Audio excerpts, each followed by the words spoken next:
Hey, folks, John Cantera, the Double Broker Bounty Hunter, here with you, and welcome to the Tic Toc Diner. Please make sure you grab a seat, grab a menu, and your server will be right with you. Today, my co-host Jeff Dickinson is sitting beside me. Jeff, how the heck are you doing today? I'm doing well, John. Working on many things. I know that you are on site in Arizona, and so the thing is how are you doing? Oh, it's been nice. It's been comfortable. A couple days in the 80s out here. I'm sorry to It's hear that. been. No, it's been nice. The only thing that I would dread about being in Arizona is being here in the summertime. I was here in the summer about 30 years ago for about 3 weeks, and it was in July, and I swear I was going to burst into flame just stepping outside. It was insane. But hey, you know what? It's all good. I think it's a testimony to our ability to mock Mother Nature, to exist in an environment like this. And let's see when Mother Nature fights back. Yeah, you know she will. You know she will. Oh yeah, oh yeah. So we're going to go ahead and get into it. We've got a couple of great guests today. We're going to be talking about brokers going under. And that is something I think we're going to see a lot of this year. But before we get into that, we definitely want to go ahead and hit the news, brought to you by Trucker News Hub. Be sure you check out Trucker News Hub for all your trucking news. Trucker News Hub, we do have our own page on there specifically for freight fraud. So be sure to check that out when you get the chance. A couple of stories that we're looking at today. The FBI has arrested Ramoy Forbes, a Jamaican national in New York, dealing with a double brokering cargo theft ring. Him and a co-conspirator have stolen $325,000 worth of snow crabs, also a load of berries and cologne. They were double brokering these loads, hacked a carrier's email, sent photos of the carrier's trucks to the brokers, to show that they had the right markings and all that. And clearly they weren't the right trucks. And they went ahead, stole and fenced the cargo. The co-conspirator still has not been identified, however. Co-conspirator in Ramoy's phone is listed as my customer for everything. Nice. So, kind of interesting there, how they've built the network. Ramoy's been charged with criminal conspiracy and interstate transport of stolen goods. Both are federal felonies. And folks, let me tell you, it looks like the Fed's finally cracking down on the whole double brokering issue, especially if Corca comes to pass, because then you're going to have regionalized FBI task forces dealing with cargo theft. So, hey, bad guys, they're coming. The other news story is that yesterday the FMCSA has pushed into a final rule dealing with non-domicile CDLs, almost virtually eliminating the non-domicile CDL program altogether. The only categories that will be able to obtain CDLs, alien categories, would include the H2A, H2B, and E2 visas. Those are the only ones that are going to be eligible. Normally, if you had employment authorization documents, EADs, that used to allow you to be able to get a CDL, that is no longer permitted.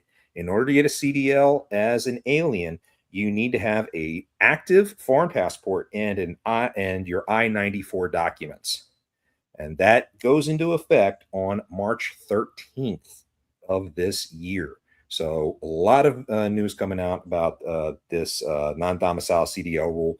I am sure this will get challenged in court, but let's see how that plays out. Again, the news sponsored by truckingnewshub.com. With that being said, let's go ahead and bring up our guests. Our first guest today is Steve Vest, founder and CEO of Nationwide Equipment Transport. Steve, how are you doing today? Hey guys, welcome. Welcome, I guess. Hi, thanks for having me. Doing good, man. You were talking about the weather in Arizona. I can't complain about Kansas City lately. We've had some 70s, got some 60s coming up, maybe some 70s this week coming up. So spring's around the corner. I'm happy about that. Well, I'm sorry to hear that. I'm hoping that weather continues to improve, especially since I'm planning on being at BCS coming up there in Kansas City. So I'm very much looking forward to coming out and checking out your neighborhood, Steve. Yeah, man, you'll love it. Get you some good barbecue out here and have a good time. But, with the weather, freight, brokering is tough. December and January shutdowns and just it's been a little stressful for everybody. So I'm looking forward to getting that over with. So absolutely.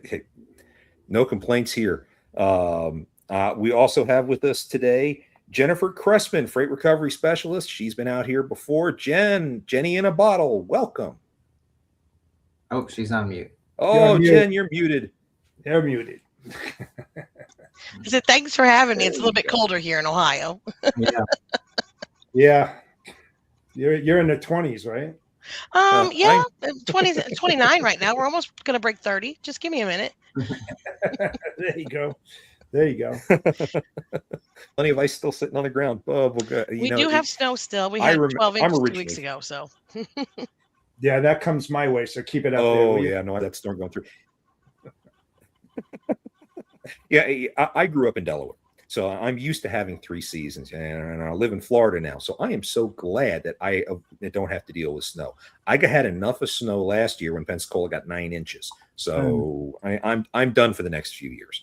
I'll stay in the South. Okay, so guys, let's go ahead and get on to our topic of the day, which is when brokers go under. And that is something that we're going to be seeing a lot of this year, I believe, especially since we are seeing low rejection rates going to all-time highs, which means rates are going up for transporters and carriers out there.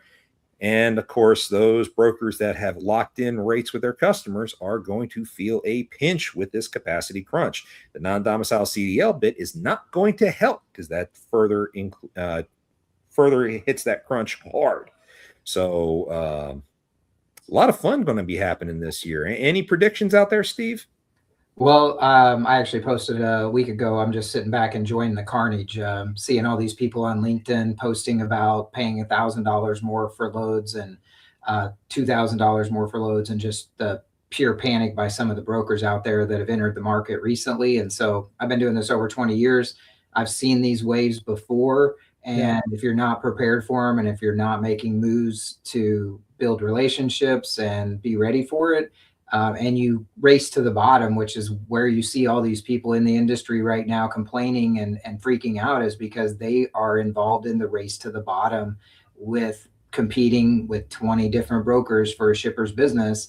And you can't sustain that long term unless you have some very deep pockets. And even now, I think the margin rate suppression, transparency, carriers are going to get theirs right now. And that's not a model that I abide by or live by, but I'm just sitting back and watching and enjoying the ride, I guess, at this point. Well, it's nice to be insulated from it the way you are. But a lot of brokers out there are going to feel a pinch. What would you recommend for brokers who may be going through this situation? What's your advice to them? Well, one of the things that I've been doing recently is getting a lot of calls from a lot of smaller brokers that are wanting to get out of the industry. So I want to try to get a coalition of smaller brokers together to merge together to be as one bigger entity, because I think that's what's going to take for us to survive, because the 70, 100 top brokers have tons of data, way more than we have, even though we have plenty. They're competing at a different level. And I think it's going to take a lot of mergers and acquisitions in the smaller broker world. And I'm getting tons of those calls right now, like, hey, I'm ready to get out. What would you pay? And I'm like, well, you've got 3 years of declining revenue. I'm probably not going to pay much. But let's talk about bringing our resources together, bringing our cost in line together, and partnering to where we can build a bigger machine to be able to compete in the market. And I work mainly in the spot market, and most brokers work in the spot market. They don't handle the large enterprise customers. I've been talking to people recently telling them that those large enterprise customers aren't where it's at. That's not where you want to live unless you're a top 100 broker. But, a lot of people have signed those contracts and they're doing $5 million a year, but now that cash flow is going to hurt. So they need to be looking into partnerships. They need to be looking into becoming an agent for a brokerage that has skin in the game, that's been doing it for a long time, and really thinking outside the box to figure out how you're going to survive the next 12 to 24 months, because it is going to be rough.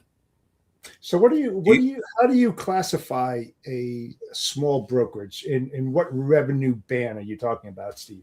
I'm talking probably under 50 million in top line revenue as a small broker. I think that's where you're going to see the most carnage. Yes, we have some situations recently with some very large brokerages, 100 million plus. And I think you're going to see a lot more of those because they've been relying on the lanes of business and they've been relying on these big shipper enterprise customers. Well, what are we seeing? We're seeing tech, we're seeing AI, we're seeing those lanes now are starting to be handled by the shippers direct. They're not using the large 3PLs anymore because they can do it themselves. They have TMSs, they have AI, they can enter 100 carriers into their system and vet them now. So they have all the things that brokers have provided for the last 20, 30 years. They have now available to themselves very economically, and they can scale it. So if you're just working with those large enterprise customers, as some of these big brokers are, those are the ones that are going to suffer the most at scale, I feel. That's my prediction. We'll see if it comes true in the next 12 to 24 months. But I've been saying it for a year or two. It was coming. And when the R&R and RFX and AGX and all these things started happening, I was like, holy crap, I was actually right. These guys were co-brokering. They were not caring about carrier vetting, and it don't last very long when you don't do it right. So, Yeah, you bring up an interesting point, co-brokering. Now, I've been on the carrier side for a very long time, and I've seen some of the broker side too. But co-brokering, not necessarily illegal. But what's your stance on co-brokering? It's just as bad as double brokering, if not worse, in my opinion. I think it should be illegal. I think that I've never done it. I won't ever do it because, one, I don't want to give my customer information to another broker. But two, you lose control and you use that chain of custody of understanding who is involved. And now you're seeing R&R goes out of business. So that trickle down effect in the co-brokering world.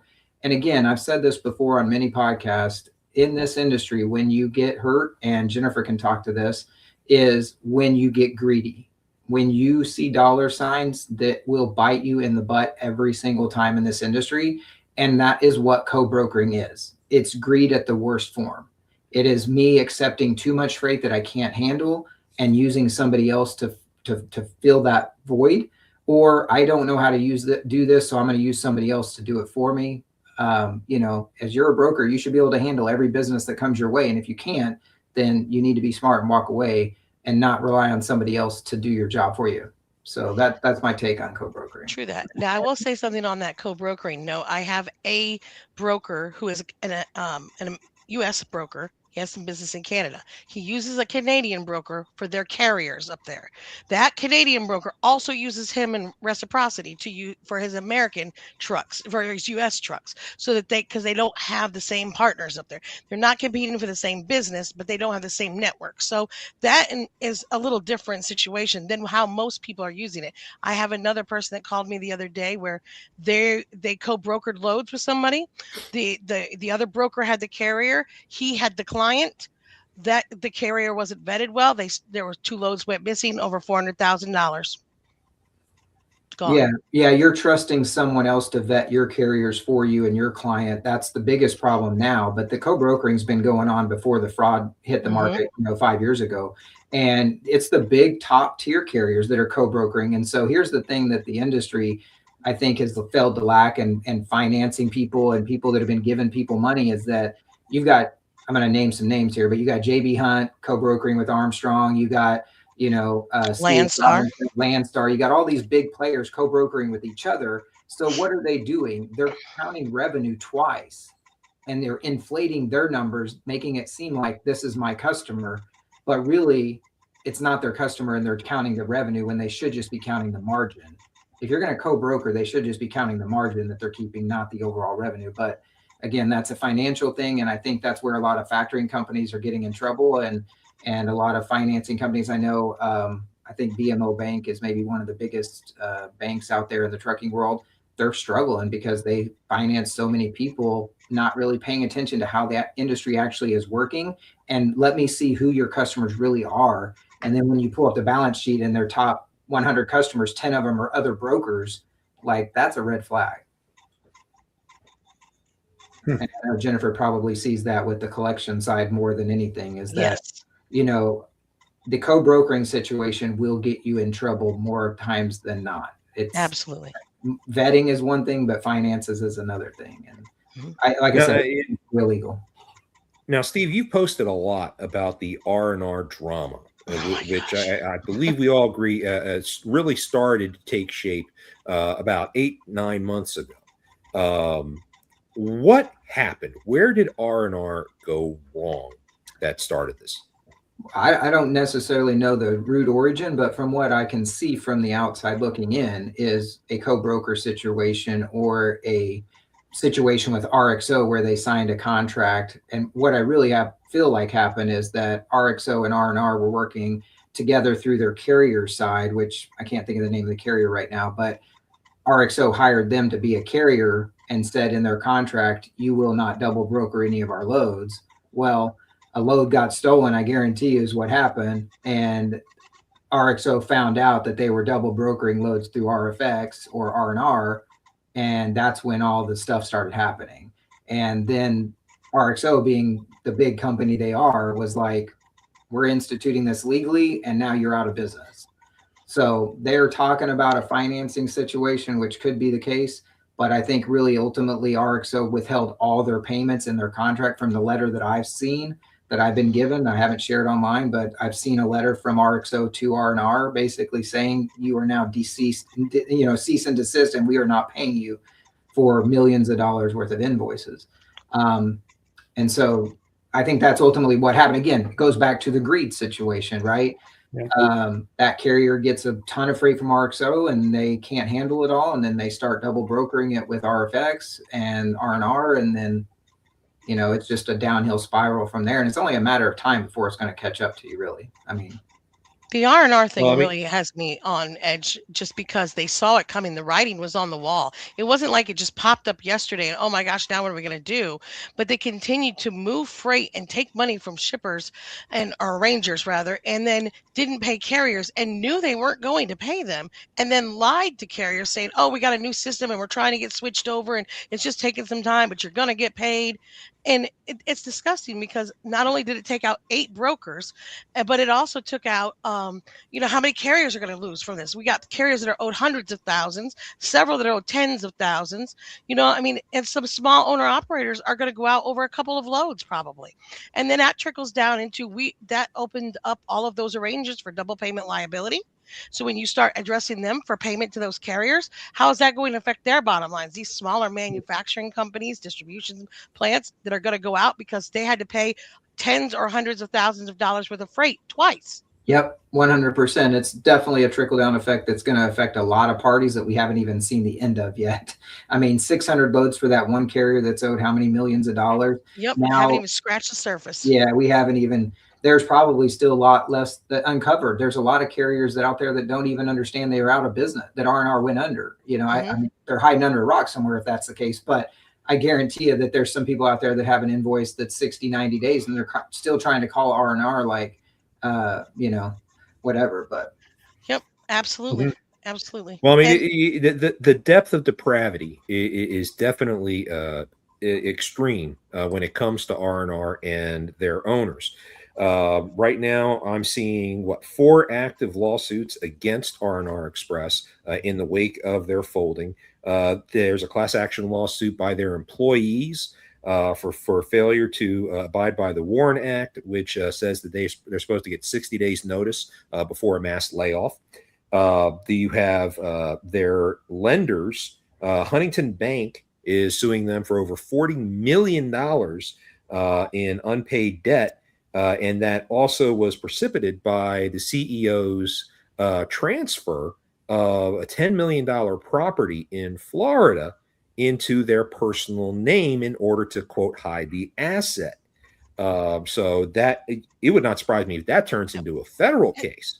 And let me point out that they were given $88 million just in 2022, or was it 2023, by Huntington Bank, a Columbus, Ohio-based bank, and some other lenders collectively, and they still owe Huntington over $40 million. Wow. Oh, it's absolutely insane. There are two other lawsuits that I see showing right now. Vantage is the one that you were talking about, Steve, owed $1.3 million for 600 invoices. And the other one is Jimenez Logistics, a freight broker that was co-brokering with R&R, and they are owed a little over $250,000. So those are the active lawsuits, and of course, everyone's anticipating much more to start coming out of the woodwork as this continues to spiral. But I mean, this has turned into a soap opera for the ages in this industry. Mm-hmm. And for the collection side, I'm sorry, I don't mean to beat up Vantage and M&S that were already hurting, but how do you let your receivables get that far out of hand that you're not tight? I mean, I would have cut them off long before that. Me too, you know, and said, Jennifer. hey, you know, you're way too far out on your credit with me. Yeah. I'm not, I mean, I can't afford, I'm not backing your brokerage. You Yeah, know? that's the one thing I've been talking about on my social media a lot, is this better be a lesson for anybody watching us today or anybody watching me in the future, is that you need to know how to run a business to be in this industry. And if you let someone continue to book with you after 30 days and they owe you $100,000 or $200,000, you have to make sure you set, like for my shippers, I set a limit. Like I look at their credit, I look at 2 different sources, and I say, okay, based on what I see, I'm going to give them $20,000 or $30,000 or $100,000 of open line of credit. Well, if they get up to that and they're past due, our system cuts them off immediately. They can't book any more freight. Why would you continue to book freight for these carrier or brokers if, as a carrier, it's because of greed? They think I'm going to get paid. I'm going to get paid. And this goes back to factoring, and Jennifer can talk maybe about factoring too, but there's a ton of factoring companies that should be at fault at this as well, because they should have been sounding the alarm last summer when they were getting rejections and carriers were saying, I can't factor anymore. I can't factor anymore.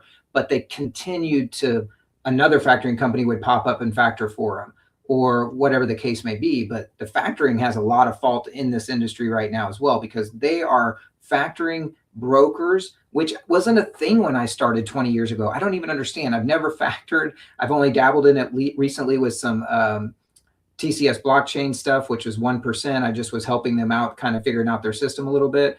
But I've never factored invoices before that. I've never even heard of it. For a broker factoring invoices, that should not even be allowed. Like, in my opinion, I think brokers need to be able to fund the invoices. They need to have the cash in the bank to be able to pay the invoices. And I don't think carriers should factor either. Personally, it's payday loan. You're losing percentages, and this market's too thin anyway. I don't like factoring companies. I don't like people touching my money. Like, I mean, if I'm going to mess it up, let me mess it up, but I don't want a factoring company messing it up too. So, but I mean, all these carriers, I mean, bless y'all for being owed money, but the first invoice you had charged back to you, you should have not been booking any more loads with. And maybe somebody didn't know that Paradigm or Pioneer or Taylor was under that R&R umbrella when they booked a load subsequent with them when they already had an R&R that was charged back. But once you get charged back on those, why are you continuing to hold out hope? I mean, why are people, they do it with TQL too. I mean, and TQL is privately owned. They're a big company. Yes, their name's on the side of a soccer field, but you know, something could happen to them, God forbid, one day where they just can't pay people. They're so far extended. You just don't know. And in trucking and transportation, it ebbs and flows with the economy. And when the economy is up, the trucking is up. And when it goes down, we all suffer too. And it brings it all in. And this is just a natural shedding of the cells of transportation as we continue to shrink down to capacity of what we have out there. Now we're going to wind up with more capacity than we have trucks or brokers to do it, and our rates are going to come back up, and this is how it goes all the time. And those that are there at the end are going to be the ones that reap the rewards, and those that are gone, you should have run a better business. I don't know what to tell people. I mean, I've watched this for 7 years get exponentially worse year after year. Yeah, and it became with factoring, especially, that came too easy to get into the industry, and people really didn't know what they were doing.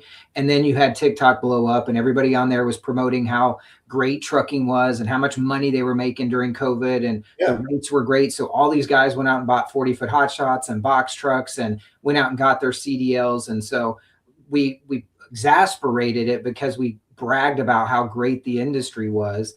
And then we allowed all the fraud in because everybody left the back door open and didn't, secure that part. And now people are still online, promoting dispatch courses. And I have a course, but I don't even promote it. I only do it because people come to me all the time, teach me how to do this. And I was like sick of trying to do that. So I was like, here, if you want to do it, here, do this. I don't got time. But, people are out there, dispatch courses, here, go get a box truck. What they don't realize is when they're promoting people entering our industry, you're diluting yourself and your ability to make money in this industry. So if you're a 40-foot hotshot guy out there, why are you going online and bragging about how much money you're making? And yes, people get business on social media, and I do as well. So I understand parts of that, but don't make it sound like it's so easy to do. If you found a gold mine, do you want everybody else in your gold mine? Yeah. Don't tell them where it's at. That's a funny analogy, Jennifer, because if you've seen the movie Klondike, right? Like they hid their gold in the poop tank so that people wouldn't know they were getting gold because they didn't want people to come and mine where they were mining. So why give the keys to the castle away when you are doing well? Put your head down, work hard, get the business, and do your job and do it the right way. You'll be fine in this industry. But here's the problem. Oh, sorry, Jeff, go ahead. No, I was going to say, here's the problem. Desperate people do desperate things in desperate times, right? And so what they're doing is they lose focus.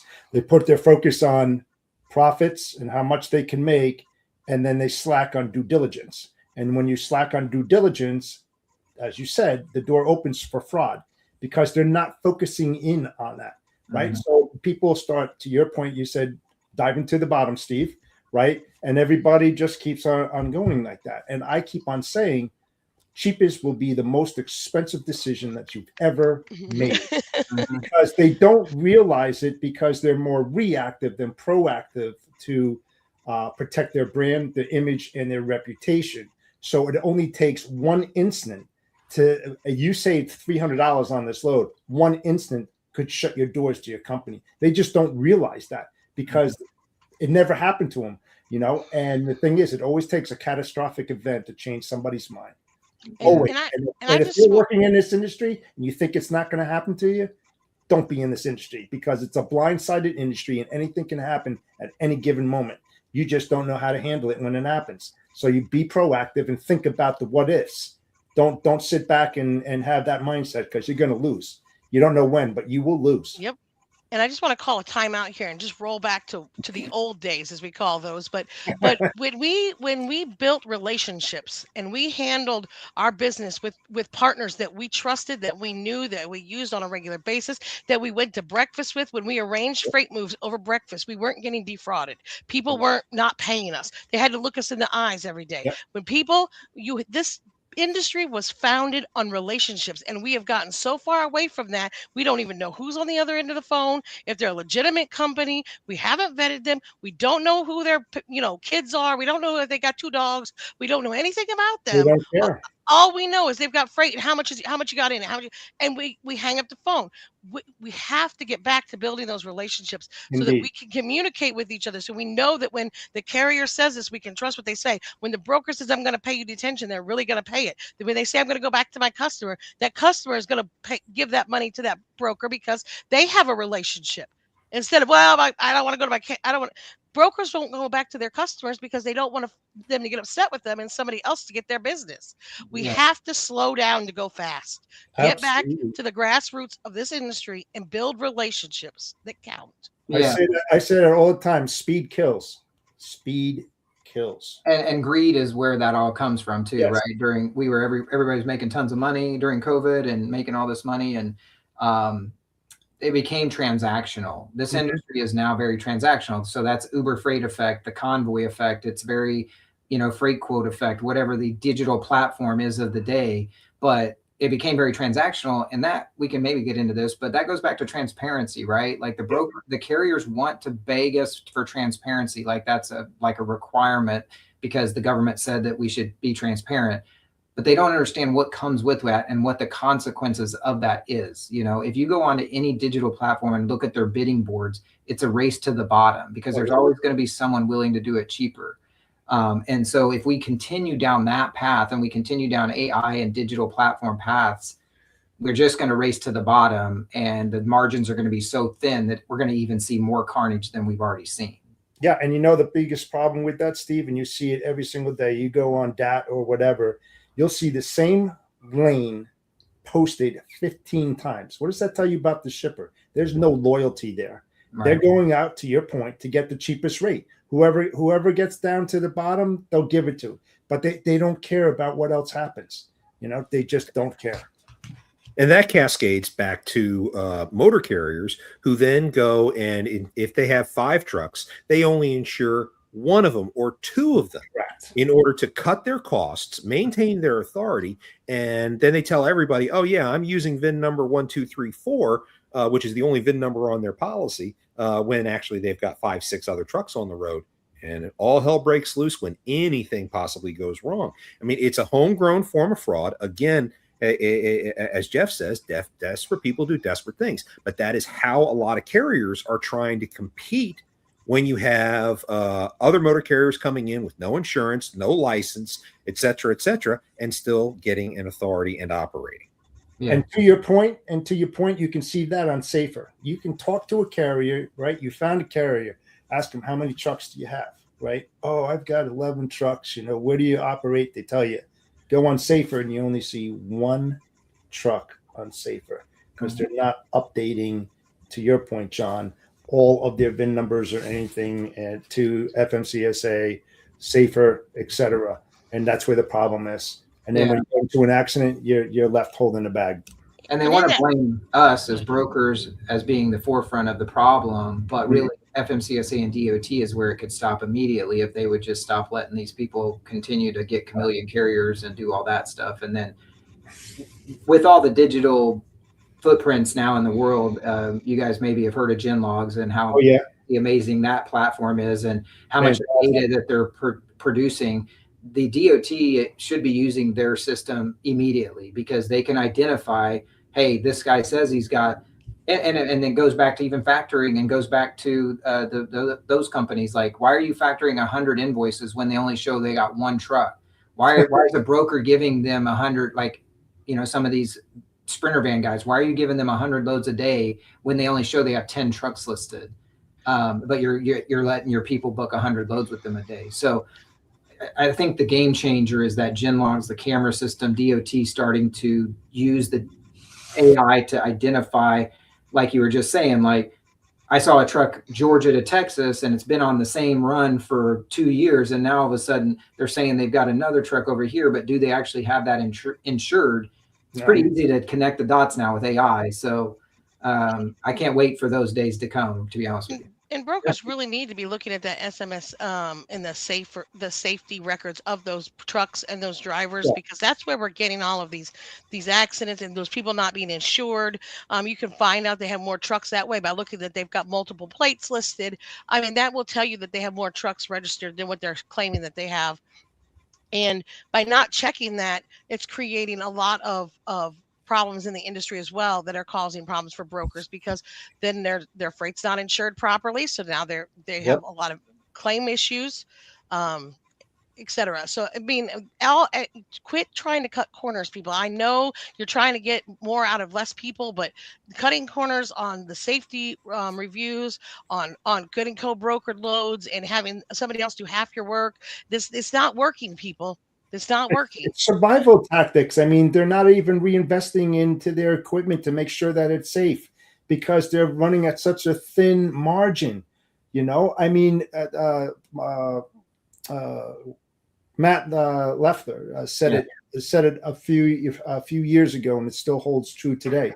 When you look at 5 million trucks that are on the road every single day, when 21.6% of them are OOS, that is freaking scary. That means 1 in 5 trucks that you pass on a highway could literally take you out because they're not making enough money in order to survive. So are they going to insure their other vehicles? No, because they're just getting by the skin of their teeth.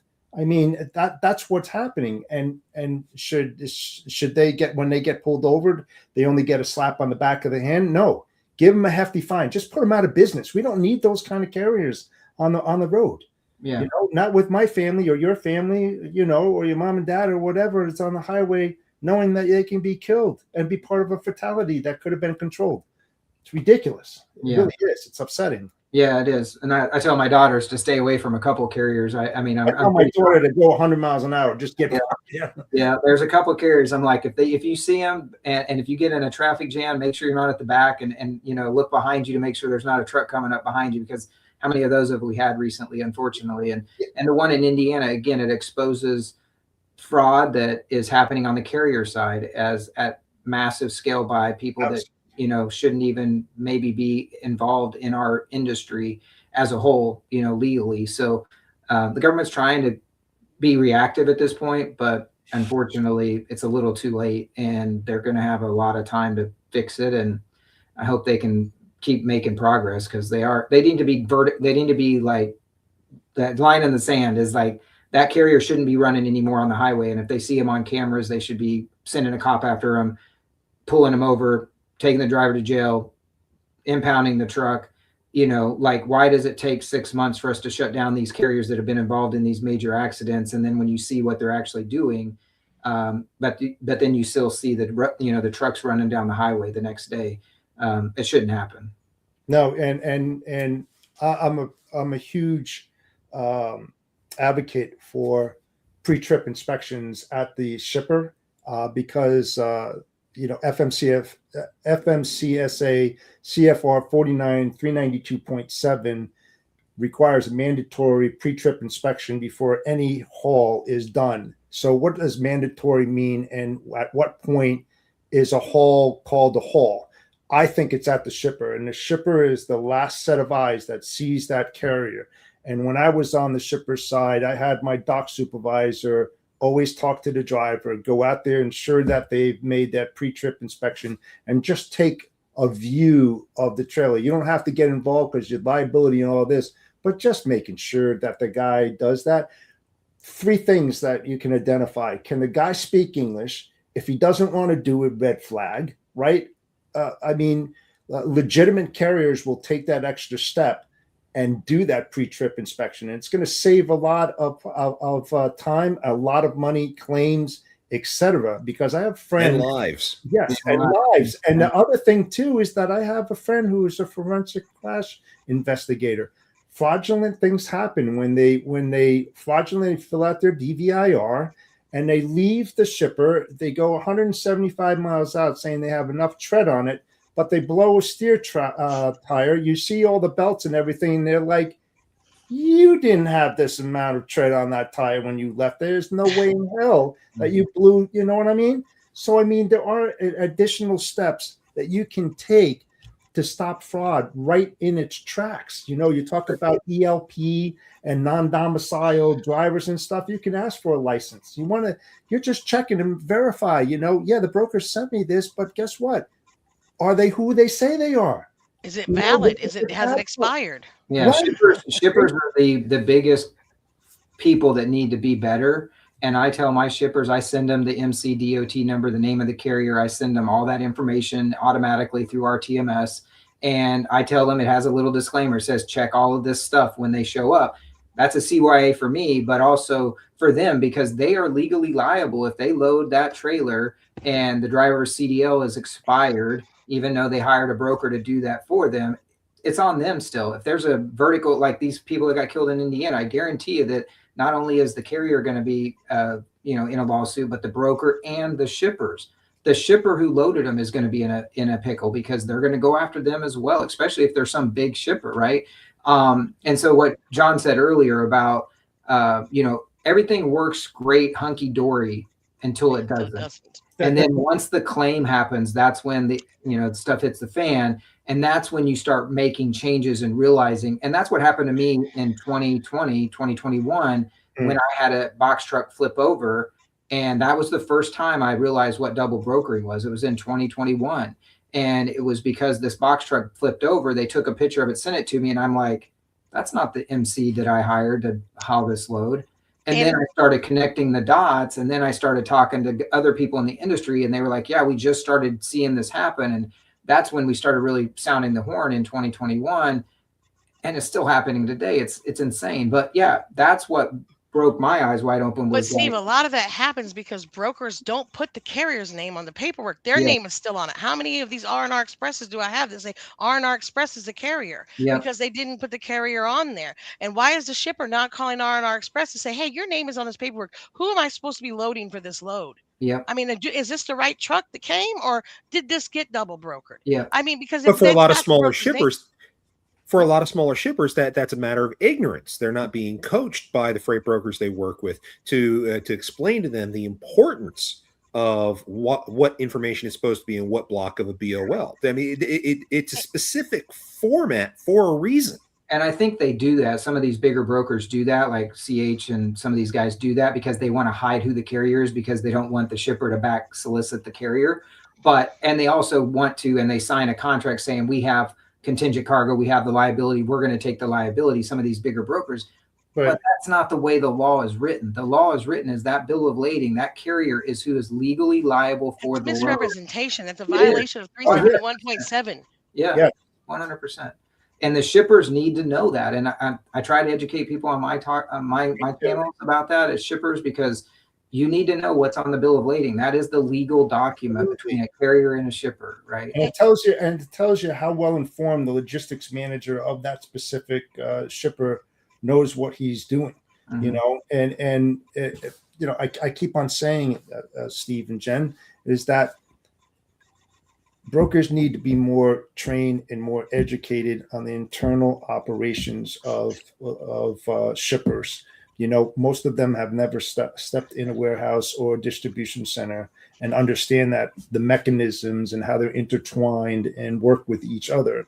And if they just understood that and were able to write work instructions and SOPs showing them what needs to be done when, you know, a carrier comes in to stop fraud and to identify fraud and look for the gaps and the loopholes, it'd be a much better organization. A lot of carriers out there, drivers, unfortunately, say they don't do pre-trip inspections because they don't get freaking paid for it.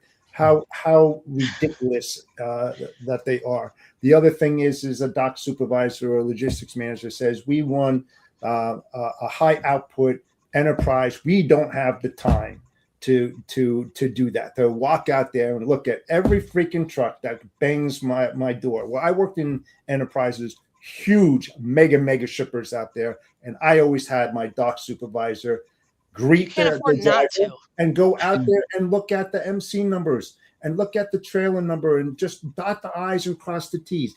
5 minutes at most. It doesn't take that long. Go out and see how far you can walk in 5 minutes. You'd be amazed how far you can walk. If you're moving over 100 loads a month as a shipper, you should have a guard shack or cameras on every truck that comes in. Yes. I mean, that's so to me, like you were saying, like I've been in shippers. That's actually the best part of my job is when I go see clients on site and get to walk through the warehouse. I absolutely love that. But because I'm just a big curious, geeky kind of guy, but like I love seeing how stuff's made and all that. But like I am amazed at how many shippers don't have cameras. They don't check in and check out the trucks. They don't have just simple basic stuff. And like you mentioned, there are big, huge enterprise customers that can teach you how to do it the right way. And they do it right with thousands of loads a month. So if you're doing 100 and they're doing 1,000 and you're not doing even some of the basic stuff, don't tell me you're too busy. You're just lazy. Well, just the whole thing too, Steve, is that on the transportation agreement under requirements and expectations, before you move the first load, you should have that clearly and concisely written out of what is expected of not just your broker, but of the carrier, if you're going straight to the asset, of what you expect when they come in, where they go, how they check in, what we're going to do as a shipper, because it's a partnership, you know, and identify all those steps so that they can say, oh, no, we don't have time to do that. Or the ones that say they want to do business with you will agree to those terms.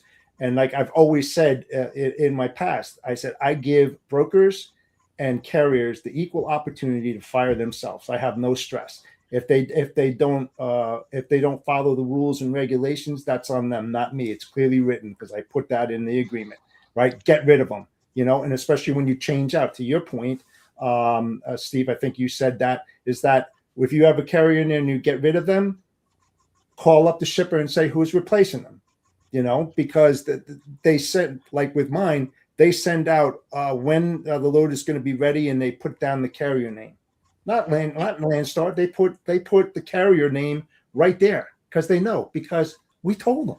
We want that kind of communication. We get it all the time, and that's go ahead.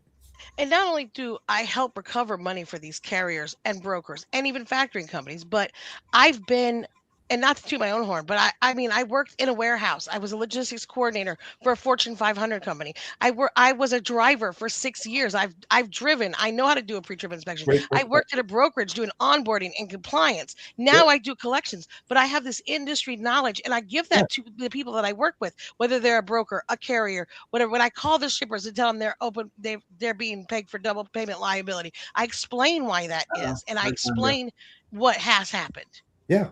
John must have froze on us. Hopefully we're still going. But we're still going. We're going. Okay, no, shipper. This is my whole big beef a long time ago. Is like shippers got so greedy and trying to make money. This is part of capitalism in America, but the shippers ultimately could have stopped this a long time ago, because if I'm a shipping manager and I got guys coming in that can't speak English, I'm not loading them. I'm not loading them. If you can't communicate with me, then how are you going to drive the semi down the road safely in America with no, and then they put up signs with Arabic and telling these guys how to check in, and then they let them use Chat GPT or saying that's okay. That's not okay. No, it's not. It's not okay. It's like me going to France and expecting them to accommodate me, even though I can't speak French, or going to Italy and expecting that when I go over there as a U.S. citizen who can't speak French, and I've been there. I drove a car by mistake and I couldn't read the signs. And I was like, bro, I'm never doing this again, man. Just let me Uber, let me take mass transit, because this is crazy. I mean, I even got a ticket in French mailed to me. They're like, you ran a red light or something. I couldn't read it. I was like, I don't even know what these people are talking about. But I was like, this is insane that shippers will load somebody that can't speak English, that is in flip-flops, that their truck is falling apart. I actually had a shipper once. I had a box truck. This was years ago. Show up, and I guess the driver hit a tree on the way to the pickup, and there was a big hole in the roof. Yep. The shipper loaded the truck and then came back to me after the load was gone and was like, hey, there was a big hole in the roof. I was like, why did you load the truck? Like, oh my God. That's so funny you say that, because I always say about these non-domiciled truck drivers, and they talk about the race to the bottom, is that these guys come here from other countries. And I know why they come here. Our money is worth a lot in their countries, okay? But they come here, they buy the cheapest truck they can find, held together with duct tape and dental floss, and they live in that truck, okay? Yep. They're paid a stipend to come here and work overseas, so they can afford to take that freight for so much cheaper, because they don't have bills, they're getting a stipend, and then they have a truck that's not even, and they stay in it until the truck doesn't move again. And meanwhile, they're sending hundreds of dollars every week back to their home countries, because $100 here is 10,000 or 1,000 there, rather 200 here is 2,000 there, and it doesn't even go back into our economy. So, that's why the race to the bottom is here. And this stopping non-domiciled CDL holders is going to help, I believe, with that. Yeah. And you know what? So you were talking about going old school. So I'll go a little older school on you, Jen. All right. I mean, I started right before deregulation. And before deregulation, drivers had respect, shippers had respect. They had respect for each other. They were uniformed. They were clean shaven. They appreciated their job. When they came in, they wanted to know about your family. You wanted to know about their family. You shook their hands. Shippers gave them coffee on Fridays or every single morning, or even had pizza for them on Friday, like I did. We built that relationship. A handshake was an ironclad agreement. We didn't need a transportation agreement, because we knew each other and we built that trust. Today, there's total disrespect. There's self-disrespect of the drivers too. They don't respect the job like they used to. They don't care about uniforms. They don't care about help each other out. They don't. They don't. They have no. They don't have a logo on their hat. They have absolutely nothing, right? And then you've got the shippers. I mean, think about it. They're trying to cut a bill that allows shippers to give carriers access to their bathrooms. I mean, this is how stupid the freaking industry is going. You know, I mean that we actually have to have a law to let drivers use it. And then you're going to be complaining because they're going to the bathroom in their parking lot. I mean, right. But I'm saying this is how we've gone down the road in 46 years. And we've got to get back to the collaborative effort, corroboration as well. You know, get to know these people, understand, just don't look at the carrier, look at who owns it, dig into their background. You know, you have to do this, unfortunately. The shippers, the shippers that have the problems with the bathrooms are the same ones that will load a driver that can't speak English, that's in or have a hole in the roof and has holes in the roofs, and they don't care about who the carrier is. They just care about the cheapest rate. And so then now, because those drivers do the things to the bathrooms, now everybody else can't do it. So it's funny when you see a really good shipper and you come across a really good shipper, how smooth the operation works. The quality of drivers that they use and will only allow on their dock are better than the other ones. And so the government wants this because it keeps the cost of goods down at the store, right? We've got a huge inflation problem already. And so obviously the last 4 to 10 years or so, you know, we've had this problem with the government wanting cost of goods to be lower. So that's why they allowed all this to happen. We all know why it happened. It's because of greed, of like keeping the economy moving in the right direction and getting reelected.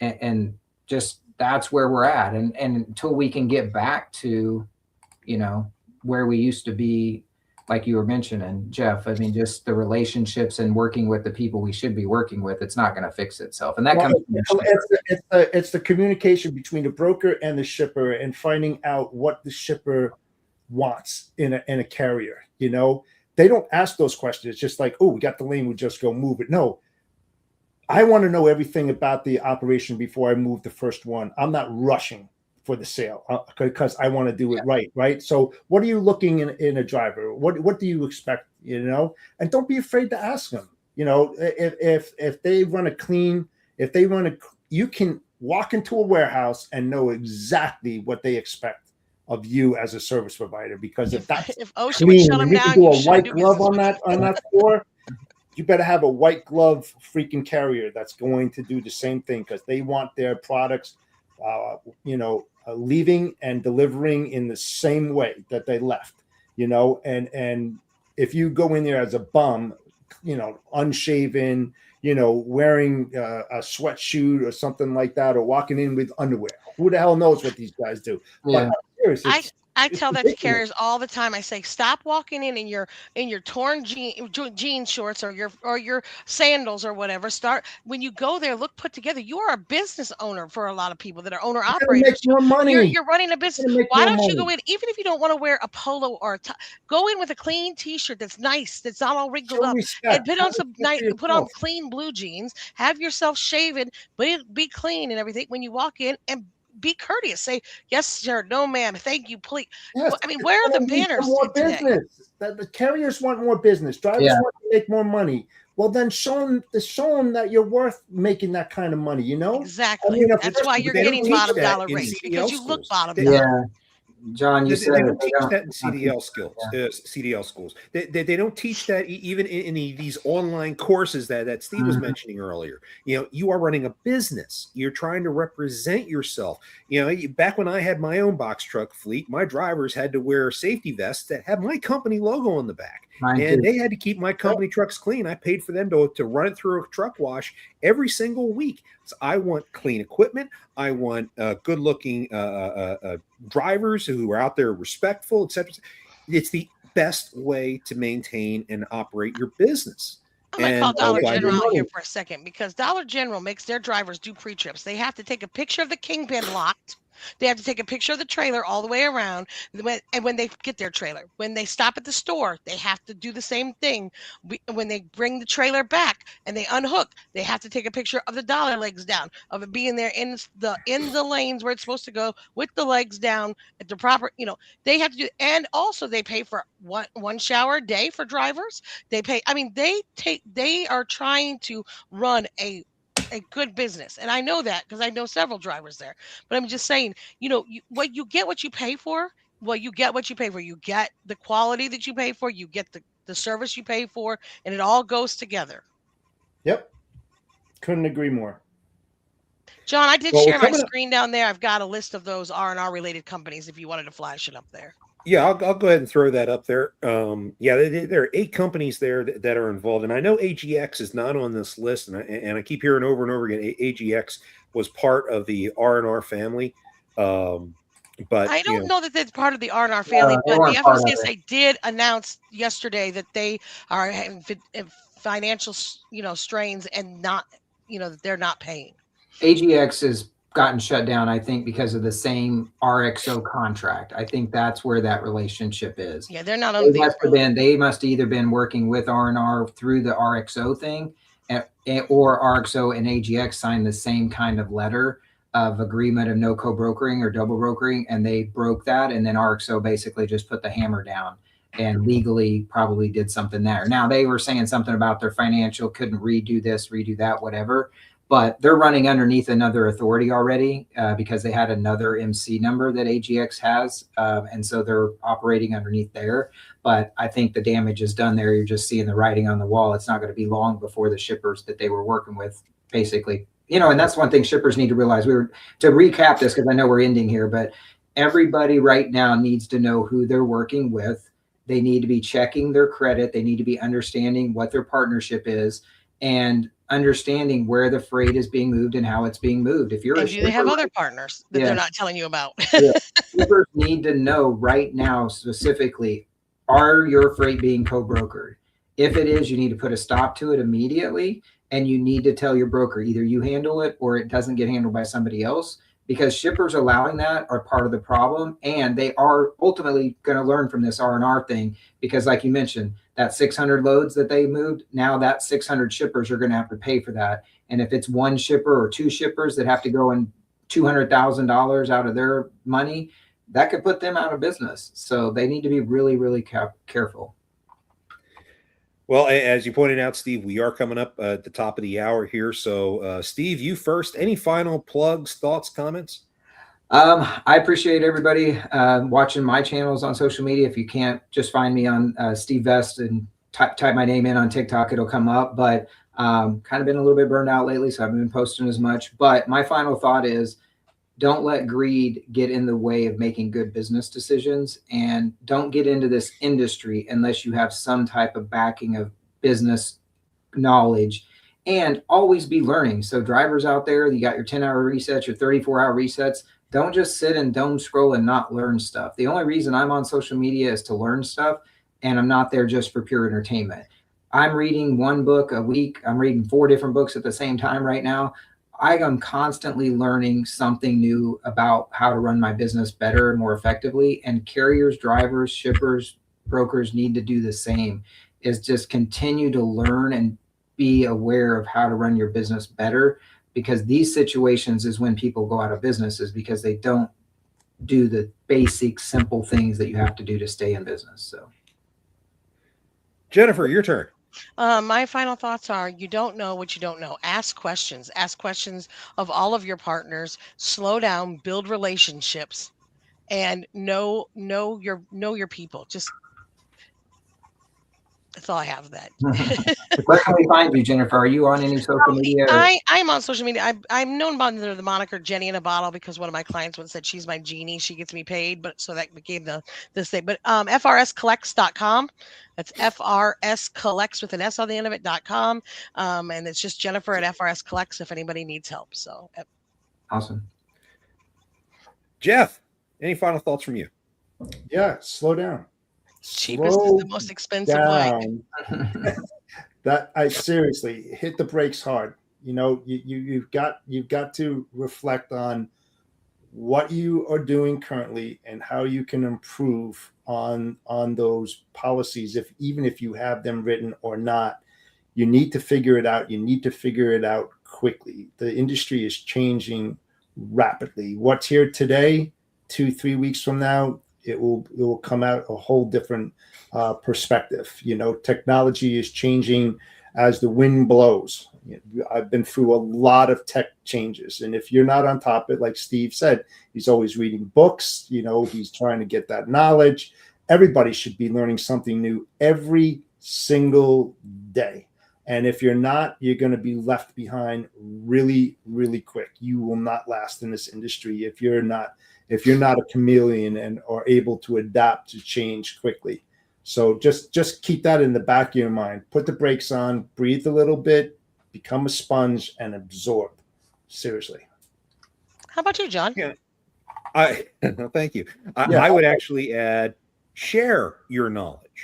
Particularly with people that you work with. You want to make sure that you're building up a bench of qualified people. One leader had told me once, if I don't train them, then what's going to end up happening? What's the future of my business looks like? Because what your employees are going to do is they're going to then go leave for something else, for a better opportunity. And people think, well, if I train my employees, then that makes them more marketable. That's why they leave. No.